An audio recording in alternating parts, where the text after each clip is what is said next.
Ang mga goblins ay natatakot sa aura ni Songwoo at ng kanyang mga skeleton, matapos patayin ng mga halimaw. Si Songwoo ay nag-level 6 sa pagkakataong ito. Pumili siya ng Guaranteed Strength Boost card, na nag-increase ito ng 3 points. Umalis na si Songwoo kung saan katatapos lang din pumatay ni Jisuo ng 9 na goblins. Sinabi ni Songwoo kay Hanho na maghanda ng mga dagger, at sinabi niya sa kanyang mga kasamahan na lilipat sila sa pangangaso ng mga orc dahil ito'y nagbibigay ng mas maraming experience points at mas magagandang reward. Nagsimula silang maghanap ng mga palatandaan sa mga orc ngunit sa halip ay nakakita sila ng ilang sasakyang militar na may mga bangkay ng mga sundalong nakahandusay, at tila sinubukan nilang lumaban gamit ang mga pala sa bukid. May nakaligtas na sundalo, pero medyo nalilito siya sa mga skeleton na kasama sa party ni Songwoo. Inalis ni Songwoo ang kanyang pagdududa sa kanyang mga skeleton. Sinabi ng sundalo sa kanyang sergeant ang tungkol sa party ni Songwoo. Si Sergeant Kim ay nasa masamang sitwasyon, ang kanyang binti ay nasugatan, at hindi siya makaalis sa kanyang sasakyan.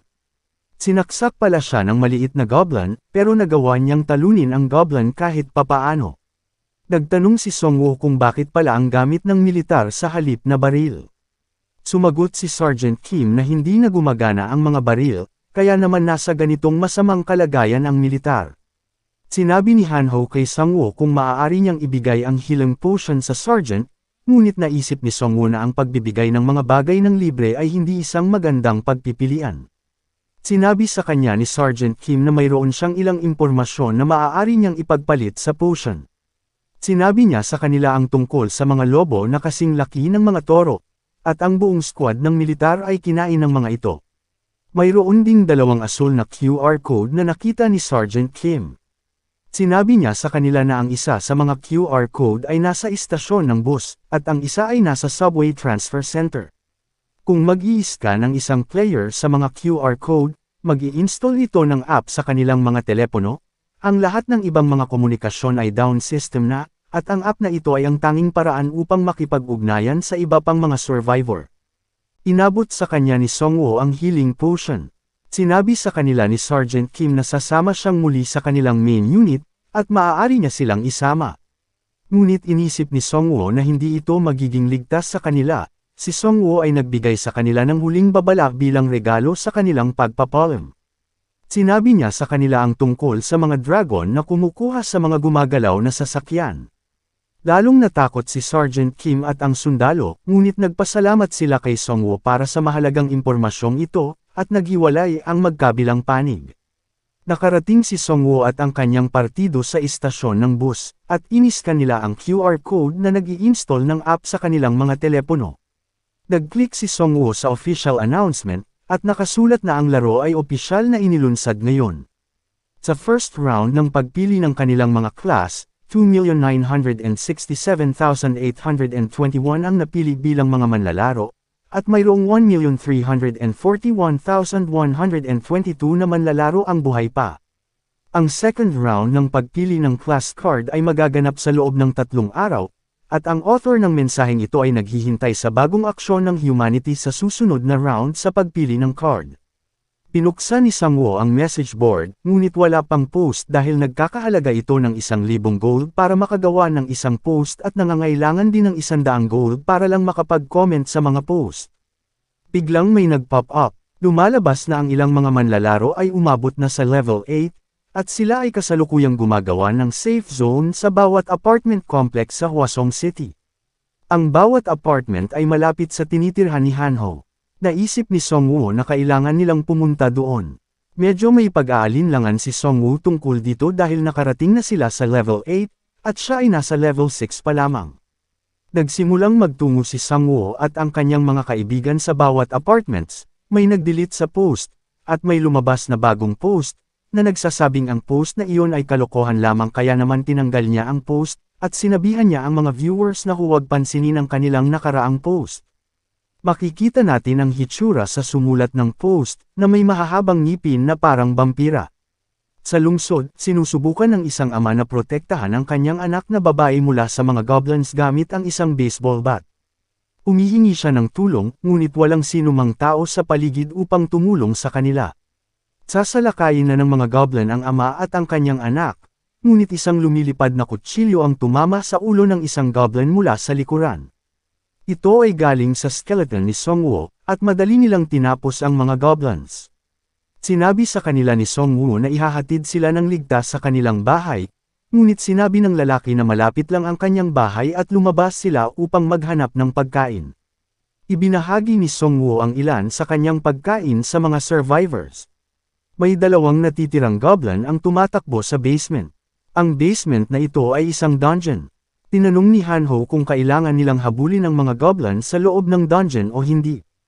Sinabihan sila ng lalaki na hindi sila dapat bumaba sa basement na iyon. Sa pag-alala sa kanila, siya'y nagpapatakbo ng karaoke bar doon dati, at narinig niyang may mga nakakatakot na mga berdeng halimaw na nakatago doon. Si Songwoo ay nagpasalamat sa kanya dahil sa impormasyon, at pumasok sila sa Elder Slime Shrine. Nakatagpo sila ng ilang slime, at bawat slime ay nagbibigay ng 140 gold pagkatapos itong matalo. Ang mga slime na ito ay mabaho at kinakain ng paunti-unti at tinutunaw ang mga metal, ngunit hindi nila natutunaw ang mga buto, kung saan ang skeleton ni Songwoo ang natural predator ng mga slime. Biglang lumitaw ang boss na Elder Slime sa likod nila at madaling dinurog ang isa sa mga skeleton orcs ni Songwoo. Tinusok ni Songwoo ang slime boss gamit ang basic bone spear. Hindi makapag-summon dito si Songwoo ng mga bagong skeleton dahil puro mga buto lang ang nasa paligid at walang mga bangkay, ngunit nakakagawa siya ng mga basic bone weapon gamit ang mga buto. Inihagis ni Jisoo yun ang isang kalansay patungo sa boss, at si Songwoo ay lumikha ng dalawa pang bone spear gamit ang kalansay, at tinusok niya ang slime boss. Sinubukan ng slime boss na patayin si Songwoo, ngunit isang skeleton orc ang pumigil dito, at hanila si Songwoo ni Hanho pabalik. Ito'y malaking pagkakamali na ginawa ng slime boss, maraming buto ang dala ng skeleton orc sa pagkakataon na iyon. Ginamit ni Songwoo ang kanyang skill upang gumawa ng maraming bone spears na tumutusok ito sa katawan ng slime boss, at sinimulan ng kanyang mga skeleton na putol-putulin ang slime boss upang hindi na ito muling makabuo. Pinigyan ni Righty ng final attack ang boss. Nakatanggap sila ng 2,255 gold para sa pagkatalo sa boss slime. Ang mucus ng slime ay isang napakalakas na acid. Inutusan ni Songwoo ang kanyang mga skeleton na kolektahin ang mucus at ilagay sa walang laman na bote. Nakatanggap din si Songwoo ng Elder Slime's Core. Ito ay natatakpan ng isang makapal na shell, ang loob nito ay binubuo ng concentrated strong acid na may kakayahang tunawin ang anumang bagay. Ito ay kadalasang kapaki-pakinabang para sa pagtunaw o pagsasama-samahin ang mga bagay. Samantala, sinabihan ni Hanho si Songwoo na tingnan ang isang bagong komento.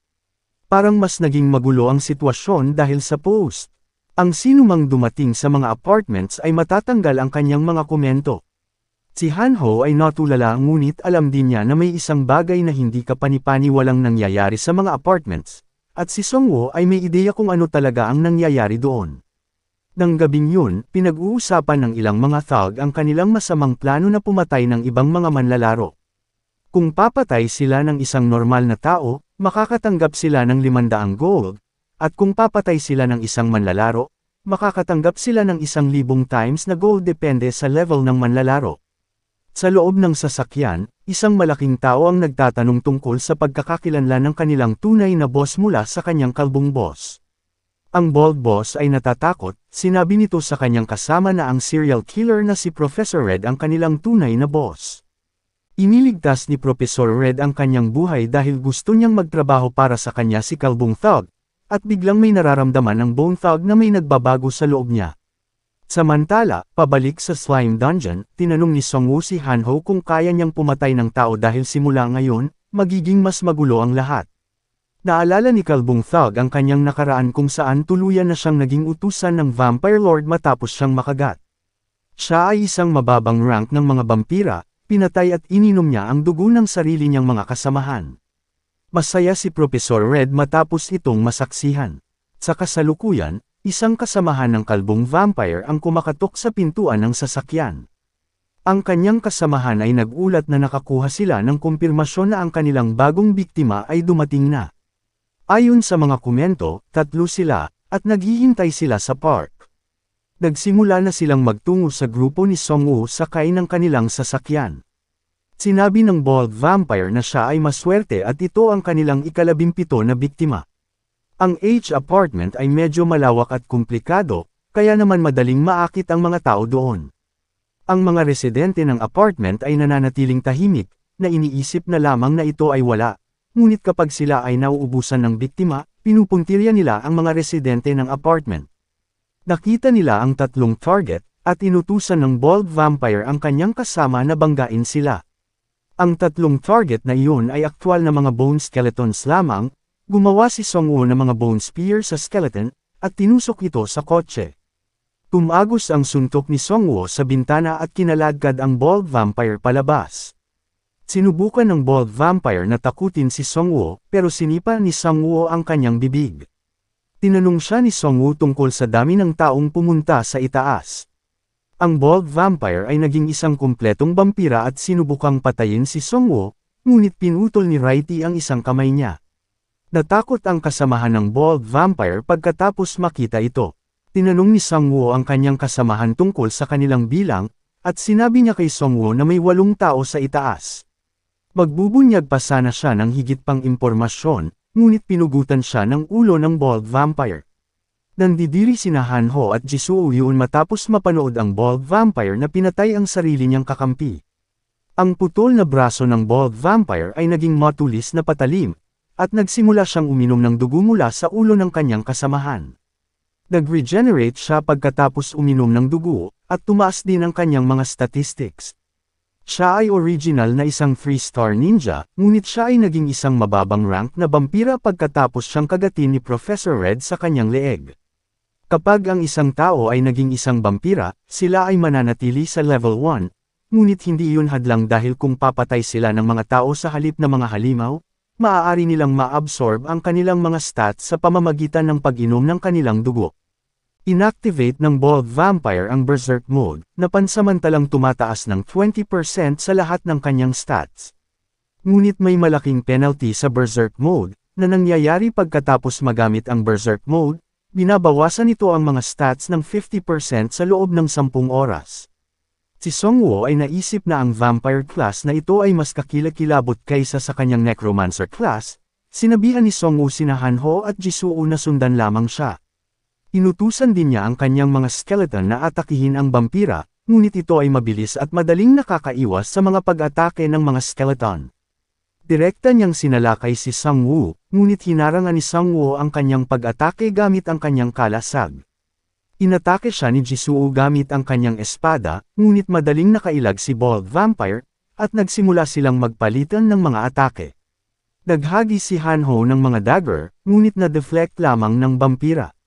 Si Han-ho ay patuloy na naghahagas ng mga dagger na parang Gatling gun, na nagpapaasar dito sa vampira. Sumugod siya patungo kay Han-ho, ngunit matagumpay na napigilan ni Righty ang kanyang pag-atake. Sinubukan ni Righty na pugutan ang vampira, ngunit kahit papaano ay naiiwasan ito ng vampira. Lumabas si Song-woo sa likuran dala ang kanyang kalasag, ngunit sinira ng vampira ang kanyang kalasag sa isang slash attack. Pareho silang nagsimulang magpalitan ng mga pag-atake, ang vampira ay lubos na may kumpiyansa sa puntong ito. Sinubukan ni Jisoo Yoon na palihim na atakehin ito mula sa likuran gamit ang Burning Sword, ngunit napakabilis ng vampira at nagawa niyang iwasan ito. Si Righty ay nasa likuran ni Jisoo, at siya ay tumalon sa vampira at nagawang putulin muli ang kanyang braso. Inutusan ni Song-woo ang kanyang mga skeleton na salakayin ng vampira, ngunit dumating ang kanyang backup sa tamang oras. Natatakot din ang mga thugs matapos makita ang tunay na anyo ng kanilang kalbong boss. Nag-regenerate ang kanyang braso, ngunit muli itong pinutol ni Jisoo. Sinubukan ng isang skeleton orc na atakihin ang vampira, ngunit madali lamang na-smash ito, at lumalabas na bitag lamang ang skeleton orc. Sinaksak ni Song-woo ang kanyang espada sa skeleton orc, na tumagos ito sa leeg ng vampira, at sa wakas ay naputol ni Song-woo ang kanyang ulo. Ang party ni Song-woo ay tumanggap ng 1,000 gold para sa pagpatay sa isang level 1 na player. Ngayon alam na talaga ni Song-woo kung ano ang nangyayari sa H Apartments. Pinapatay nila ang iba pang mga manlalaro para sa kanilang gold at experience. Ang mga kasamahan ng vampira ay napapalibutan ng mga skeleton ni Song-woo. Sinabihan sila ni Songwoo na ibaba ang kanilang mga armas, o papatayin silang lahat. Ang mga thugs ay natakot, at ibinaba nila ang kanilang mga armas. Sinabi nila kay Songwoo ang tungkol sa kanilang tunay na boss, ngunit limitado rin ang kanilang impormasyon tungkol sa kanya, at ito ang unang pagkakataon nilang makita ang tunay na anyo ng kanilang kalbo nilang boss. Napagtanto ni Songwoo na ang tunay na boss ay may 5-star class o higit pa, dahil kaya nitong gawing halimaw ang ibang manlalaro. Tinanong ni Songwoo ang mga thugs tungkol sa kung ilang tao ang kanilang napatay, at sinabi ng isa sa kanila na nakapatay sila ng 21 o 22 katao. Nagalit si Songwoo nang marinig ito at inutusan ang kanyang mga skeleton na patayin silang lahat. Nakatanggap sila ng kabuuang 5,000 gold para sa pagpatay sa kanilang lahat. Maging sina Hanho at Jisoo Yoon ay nagulat pagkatapos makita ito, ngunit sinabi sa kanila ni Songwoo na kung hindi sila papatayin ngayon, magsisimula silang pumatay ng iba pang mga inosenteng tao. Sumang-ayon sina Hanho at Jisoo sa desisyon ni Songwoo. Kinaumagahan, may nagpost na ang mga tao sa H apartment ay mga murderers, at halos hindi siya makatakas ng buhay doon. Pinagmamasdan sila mula sa malayo, ngunit ang ibang manlalaro ay tinapos silang lahat gamit ang kanyang mga skeleton. Naging masaya si Sergeant Kim matapos itong basahin dahil alam niyang party ni Songwoo yun. Nag-respond si Sergeant Kim ng ilang komento ng appreciation tungkol sa party ni Songwoo, at iba pang angkop na makakatulong kina Songwoo. At ang mga tinulungan nila sa paaralan, ay nagpo-post din ng magagandang bagay tungkol kina Songwoo. Pero walang nakakaalam ng tunay niyang pangalan. Sa isang sira-sirang gusali, nakita natin ang isang eksena ng isang misteryosong karakter na masaya pagkatapos basahin ang mga komento, at sila ay tumungo sa isang hindi kilalang lokasyon. Nagsalita si Hanho kay Songwoo tungkol sa isang bagong postback ng lalaki na pinangalanang prosecutor. May mga post ito na kung may gustong i-post ang mga tao at kulang sila sa gold, maaari lamang silang magkomento sa ibaba ng post na ito at sila'y magtulungan. Nagbibigay din siya ng iba pang mga minor information, tulad ng kung paano nila magagamit ang setting upang baguhin ang kanilang mga nickname. Karamihan sa mga comment ay tungkol sa mga nawawalang miyembro ng kanilang pamilya at mga useful information tungkol sa mga synergy at sa mga lobo, na maaaring umaba pa ang mga kwento dito. Dumating ang party ni Songwoo sa lugar ni Hanho, at umaasa si Hanho na buhay pa ang kanyang mga magulang. Sa loob ng gusali, may mga patay na orc na nakahiga sa hagdan. Ipinapanalangin ni Hanho ang kaligtasan ng kanyang mga magulang. Pagkarating sa room 202, desperadong tinawag ni Hanho ang kanyang ina, at ang kanyang mga magulang ay nagmamadaling lumabas upang makita ang kanilang anak. Iminungkahi na hindi pumili ng class card ang kanyang mga magulang. Si Hanho ay nadismaya sa kanyang ama dahil palagi siyang naglalaro ng mga card game. Tinanong sila ni Songwoo kung paano nila napigilan ang mga orc. Lumalabas na ang mga orc ay nagsitakbuhan pagkatapos gumamit ng mga pesticide ang ama ni Hanho upang mag-spray sa kanila. Nagulat ang lahat matapos itong marinig. Pagkatapos nilang kumain, pinasalamatan ng nanay ni Hanho sina Jisoo at Songwoo sa pagbalik sa kanilang walang kwentang anak. Naghanda din siya ng green tea para sa kanila. Sinabi ni Hanho sa kanyang ina ang tungkol sa mga kahangahangang bagay na ginawa niya upang matulungan ang kanyang partido, ngunit sinabi niya sa kanyang anak na tumahimik. Nang makita ang ilaw mula sa labas, ang ilang mga biker guys ay biglang ngumiti. Samantala, sa loob ng gusali, masaya si Jisoo Yoon pagkatapos nitong maligo, at nagpasalamat siya sa nanay ni Hanho para sa mga pijama. Si Songwoo at Hanho ay naliligo kasama si Righty, masaya si Songwoo na makitang buhay ang mga magulang ni Hanho. Sa palagay niya ay maswerte ang ama ni Hanho, na gumamit siya ng pesticide laban sa mga orc, na ang pinakamalaking lakas ng orc ay ang kanilang pangamoy. Nakatitiyak si Songwoo na masayang masaya si Hanho dahil natagpuan niya ang kanyang mga magulang. Pagkatapos, sinabi sa kanila ni Songwoo na hindi ito isang ligtas na lugar upang manatili. Ang mga orc na nagpakita sa simula ay mga scouts lamang, at magiging all-out war ito kung dumating ang kanilang main group. Ngunit ang pangunahing problema ngayon nila, ay hindi nila alam kung saan ang susunod na pupuntahan. Isa na namang post ang ginawa ni Prosecutor. Sinabi niya sa mga survivors na ang isa sa kanyang mga kaibigan ay isang 3-star pioneer, at gumawa sila ng isang maliit na ligtas na lugar sa loob ng Yongdongpo Station kung saan hindi makakapasok ang mga halimaw. Ngunit ang mga survivor na gusto ay kailangang magbigay ng gold o mga rasyon dahil ang mga skills sa Pioneer ay kailangan ng maraming resources upang ito'y mapanatili. May pag-aalinlangan si Songwoo, ngunit alam niyang maaaring totoo ang sinabi ng prosecutor guy dahil naging laro na ang mundo. Pero hindi nila madadala doon ang mga magulang ni Hanho dahil medyo malayo ito sa kanilang kinalalagyan. May isa pang komento ng isang lalaki na tinatawag na si Section Chief Gu, na nagsasabing siya ay isang freestar pioneer din, ngunit maaari lang siyang magpapasok ng iba kung rerentahan siya. Ang lalaking ito ay nasa Hwasong Fortress, na 20 minuto ang layo kung magbibiyahe sila sakay ng bus. Nagpasya ang party ni Songwoo na pumunta doon, kinaumagahan, nagsimula silang magtungo sa Hwasong Fortress kasama ang mga magulang ni Hanho.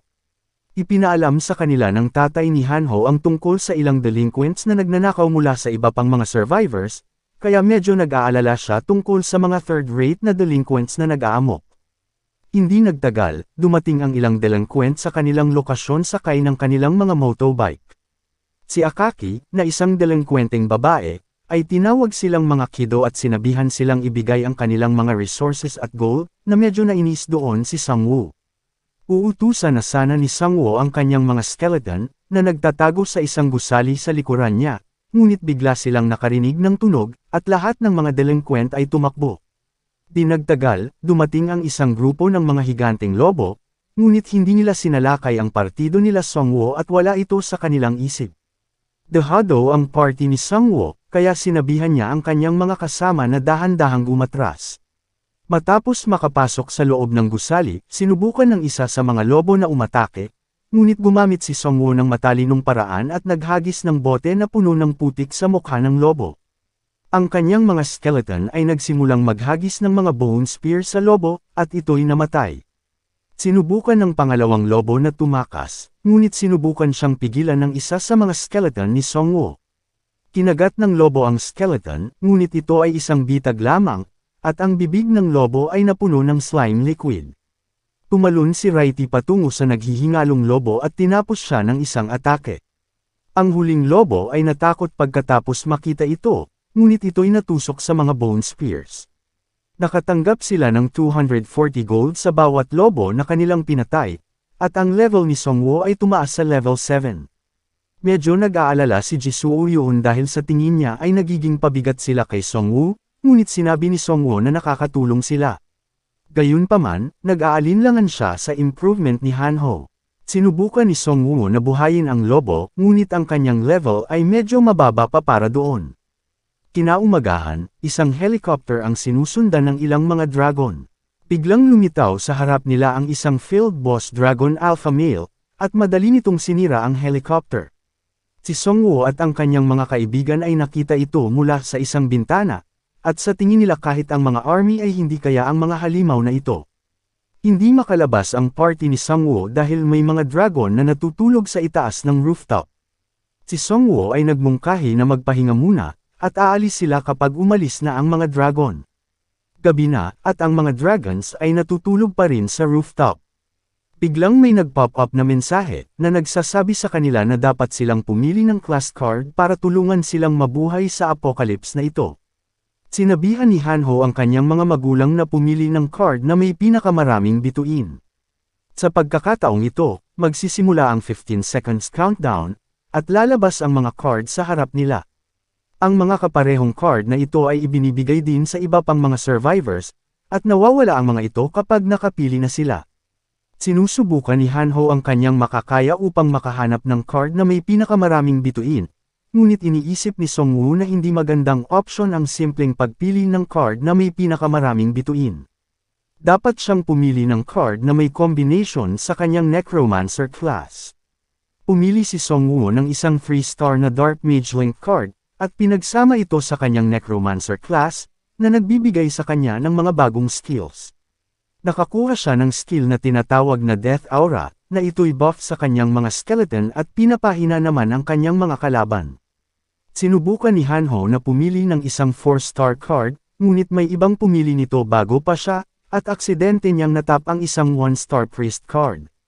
Nakakuha siya ng bagong skill na pumoprotekta sa kanya mula sa kanyang mga kalaban sa loob ng 10 segundo, pagkatapos niyang pumatay ng isang kalaban. Pinili ng ama ni Hanho ang Restart Pioneer card, at maaari na siyang gumawa ng mga safety zone. Medyo masaya si Songwoo dahil hindi na nila kailangan pang pumunta sa Hwasong Fortress.